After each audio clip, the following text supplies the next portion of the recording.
Hello everyone, आज हम जानेंगे अबाउट जुडिशरी। लेजिस्लेचर एग्जीक्यूटिव का वीडियो आई होप आपने देख लिया हो। तो हमने क्या पढ़ा था कि लेजिस्लेचर का काम है लॉ बनाना, एग्जीक्यूटिव का काम है उन लॉ को इम्प्लीमेंट करना। तो जुडिशरी का काम क्या है? इनका काम है लोगों के बीच में जो डिस्प्यूट है, जो परेशानी है, उसको सॉल्व करना। जुडिशरी में 3 लेवल पे कोर्ट्स को बांटा गया है। सबसे टॉप पे होता है सुप्रीम कोर्ट, उसके नीचे हाई कोर्ट और उसके नीचे डिस्ट्रिक्ट कोर्ट। सुप्रीम कोर्ट पूरे इंडिया के केसेस देखते हैं, हाई कोर्ट अपने स्टेट या यूनियन टेरिटरी के केसेस देखते हैं। इंडिया में अभी 25 हाई कोर्ट्स हैं।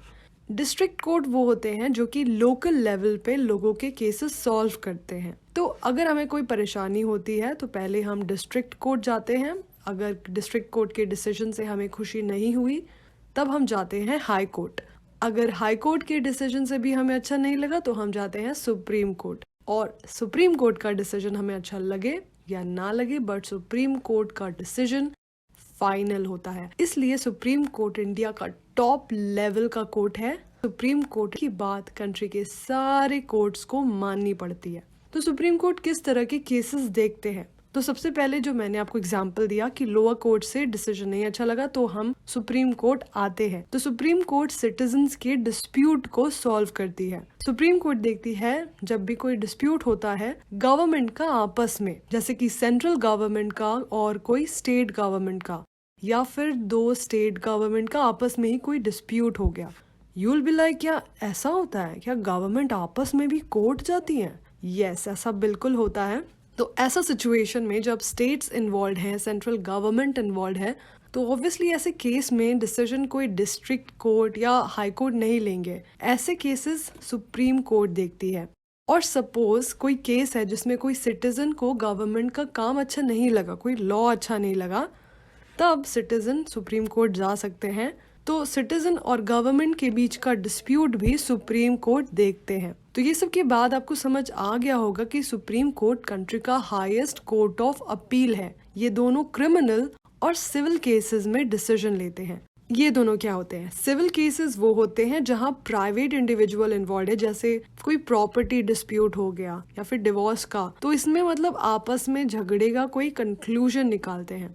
क्रिमिनल केसेस में क्या होता है कि क्राइम थोड़ा ज्यादा होता है, बहुत ही ज्यादा। जैसे कोई का मर्डर कर दिया या कहीं पे चोरी हो गई, तो ये शो करता है कि सोसाइटी में प्रॉब्लम है। तो इसलिए क्रिमिनल केसेस में ज्यादा स्ट्रिक्ट पनिशमेंट मिलती है डिपेंडिंग अपॉन क्या क्राइम किया गया है। इंडिया की जुडिशरी वर्ल्ड की मोस्ट पावरफुल जुडिशरी में से एक है। सुप्रीम कोर्ट और हाई कोर्ट के पास पावर है कि वो कंट्री के कॉन्स्टिट्यूशन को इंटरप्रेट कर सकते हैं, यानी कॉन्स्टिट्यूशन में जो लिखा है उसका क्या मतलब है, ये समझने की पावर्स जुडिशरी में है। वो कोई भी लॉ को जो लेजिस्लेचर ने बनाया है या फिर एग्जीक्यूटिव का कोई एक्शन, उसको अनलॉफुल डिक्लेयर कर सकते हैं अगर उनको लगता है कि ये लॉ या ये एक्शन कॉन्स्टिट्यूशन के विपरीत है। इसको थोड़ा और अच्छे तरीके से समझते हैं। तो देखो, लेजिस्लेचर बनाती है लॉ। क्यों बनाती है वो लॉ? क्योंकि टाइम चेंज हो रहा है तो नया लॉ की जरूरत है। तो उनको ही ये पावर क्यों दी गई है? क्योंकि वो लोगों के वोट के थ्रू आए हैं। तो जब वो कोई लॉ बनाती है तो जुडिशरी मानती है कि ऑब्वियसली वो लोगों के हित में काम कर रही है, तो लॉ अच्छा ही होगा, क्योंकि लेजिस्लेचर लोगों को खुश करना चाहता है ताकि अगली बार भी उनको वोट मिले। बट सपोज कोई लॉ जो लेजिस्लेचर ने बनाया है वो लॉ अच्छा नहीं लग रहा बहुत से लोगों को, तो ऐसे में वो लोग सुप्रीम कोर्ट जाते हैं और बोलते हैं कि ये लॉ में ये प्रॉब्लम है, प्लीज इसको हटा दो। देन सुप्रीम कोर्ट उस लॉ को देखता है। अगर उनको लगता है कि कोई प्रॉब्लम है उस लॉ में, तो वो बोल सकते हैं कि ये लॉ में चेंज लाओ या मत बनाओ, ये लॉ खत्म करो इस लॉ को। तो ऐसे जुडिशरी देखता है कि लेजिस्लेचर कोई गलत लॉ ना बना पाए। But you know what, legislature constitution में भी चेंजेस ला सकते हैं, क्योंकि कॉन्स्टिट्यूशन हमारा लिविंग डॉक्यूमेंट है और हम कॉन्स्टिट्यूशन में बदलते नीड्स के साथ बेटर चीजें ऐड कर सकते हैं। तो आपको नहीं लगता कि इतना बड़ा पावर लेजिस्लेचर को मिला है कि वो कॉन्स्टिट्यूशन को चेंज कर सकता है? तो वो अपने हिसाब से कॉन्स्टिट्यूशन बदल सकते हैं। और क्योंकि सुप्रीम कोर्ट तो कॉन्स्टिट्यूशन को इंटरप्रेट ही कर पाएंगे ना, तो वो कॉन्स्टिट्यूशन के हिसाब से चलेंगे। तो लेजिस्लेचर का फिर जो मन चाहे वो करे। बट ऐसा नहीं है, क्योंकि सुप्रीम कोर्ट ने पहले ही क्लियर कर दिया है एक जजमेंट में, केशवानंदा भारती केस में, और ये एक हिस्टोरिकल जजमेंट थी जिसमें सुप्रीम कोर्ट ने बोला कि लेजिस्लेचर कॉन्स्टिट्यूशन चेंज कर सकती है बट वो कॉन्स्टिट्यूशन के बेसिक स्ट्रक्चर को नहीं चेंज कर सकती, यानी लेजिस्लेचर अपने मन के हिसाब से नहीं चल सकती। एग्जीक्यूटिव का काम क्या होता है कि लॉ को इम्प्लीमेंट करना। तो अगर एग्जीक्यूटिव का कोई एक्शन लोगों को पसंद नहीं आया तो वो सुप्रीम कोर्ट जा सकते हैं।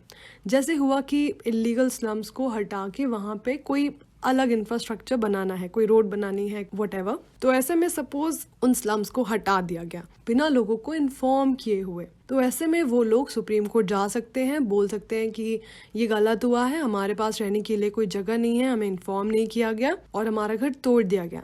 ऐसे में सुप्रीम कोर्ट एग्जीक्यूटिव पे नजर रखेगा कि वो अपना काम करते वक्त लोगों के बारे में सोचना बंद ना कर दे। तो ऐसे जुडिशरी नजर रखती है कि लेजिस्लेचर और एग्जीक्यूटिव अच्छे से काम कर रहे हैं। तो ऐसा करने के लिए जुडिशरी का इंडिपेंडेंट रहना बहुत ज्यादा जरूरी है, यानी जुडिशरी ना ही लेजिस्लेचर के हिसाब से काम करे, ना ही एग्जीक्यूटिव में जो पार्टी पावर में है उसके हिसाब से काम करे। इसलिए आजकल की जो मॉडर्न डेमोक्रेसीज है वहाँ जुडिशरी सेपरेट है एग्जीक्यूटिव और लेजिस्लेचर से। इंडिया में भी ऐसा ही है, हमारे यहाँ जुडिशरी सेपरेट है और इंडिपेंडेंट है, यानी वो खुद से डिसीजन ले सकती हैं बिना किसी फियर या फेवर के। बट ऐसा भी नहीं है कि इंडिपेंडेंट है तो वो चाहे जो करे, नहीं ऐसा भी नहीं है। जजेस को अपॉइंट करते हैं एग्जीक्यूटिव और रिमूव होते हैं वो लेजिस्लेचर के द्वारा। तो ऐसा होने की वजह से सब बैलेंस में ही रहता है। तो कैसे एग्जीक्यूटिव अपॉइंट करते हैं सुप्रीम कोर्ट और हाई कोर्ट के जजेस? दोनों सुप्रीम कोर्ट और हाई कोर्ट के जजेस को प्रेसिडेंट अपॉइंट करते हैं। तो प्रेसिडेंट जी अकेले अकेले नहीं अपॉइंट कर लेते कि जिसका मन हुआ उसको अपॉइंट कर लिया, पर कुछ लोगों की रिकमेंडेशन लेते हैं।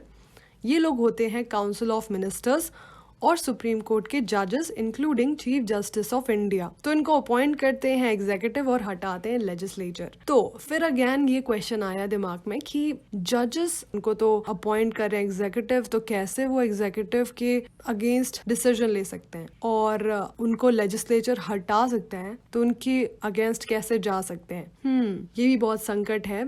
बट ऐसा नहीं है, क्योंकि एक बार जब कोई जज बन जाता है सुप्रीम कोर्ट का या हाई कोर्ट का, तो उसको हटाना बहुत ही ज़्यादा मुश्किल है।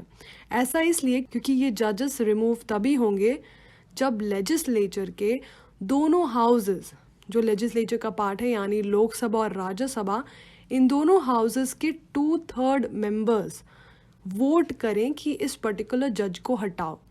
तो इतने सारे लोगों का वोट चाहिए रिमूव करने के लिए कोई जज को। तो ये बहुत ही डिफिकल्ट है कि किसी जज को रिमूव कर दो, और आज तक इंडिया की हिस्ट्री में कोई भी जज का इम्पीचमेंट नहीं हुआ है। तो सुप्रीम कोर्ट काफ़ी हद तक इंडिपेंडेंट है, वो अपना डिसीजन ले सकती है।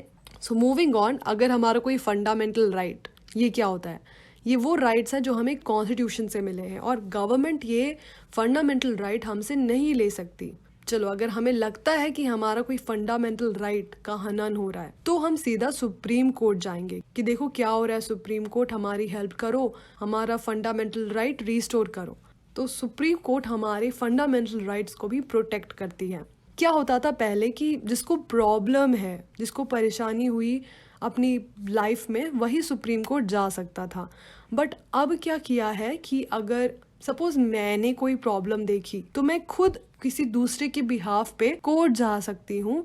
दैट्स PIL यानी पब्लिक इंटरेस्ट लिटिगेशन, यानी मेरे ऊपर भले ही कोई प्रॉब्लम नहीं आई हो, बट क्योंकि मैंने प्रॉब्लम देखी है सोसाइटी में तो मैं उसके बिहाफ पे कोर्ट जा सकती हूँ। अब ऐसा होने के बाद केसेस की बाढ़ आ गई सुप्रीम कोर्ट में, क्योंकि अब कोई भी कोर्ट जा सकता है अगर उसको लगता है कि गवर्नमेंट की एक्शन की वजह से पब्लिक इंटरेस्ट हर्ट हुआ है, या फिर यू नो व्हाट, अगर सुप्रीम कोर्ट ने खुद देखा कि कोई चीज़ बहुत न्यूज़पेपर में आ रही है और ये प्रॉब्लम है सोसाइटी में, तो सुप्रीम कोर्ट खुद भी डिसीजन ले सकती हैं कि ऐसा करो, ऐसा ना करो। और हाल के सालों में क्या हुआ है कि सुप्रीम कोर्ट ने कई जजमेंट दिए हैं, कई डायरेक्टिव्स दिए हैं ह्यूमन राइट्स और पब्लिक इंटरेस्ट को प्रोटेक्ट करने के लिए। ये जुडिशरी अच्छा काम कर रही है या फिर ये कुछ ज़्यादा ही काम कर रही है, जो उसका काम नहीं है उसको भी कर रही है, ये आपको बड़ी क्लासेस में समझना चाहिए। अभी के लिए इतना काफ़ी है। और ये बात तो है कि जुडिशरी बहुत इंपॉर्टेंट रोल प्ले करती है डेमोक्रेसी में, इसलिए लोग भी जुडिशरी को बहुत महत्व देते हैं, कि अगर कोई भी परेशानी हुई तो जुडिशरी उनका साथ देगी सही डिसीजन लेके. So it's the end of the video. Thank you so much for watching. Have a great day. Bye.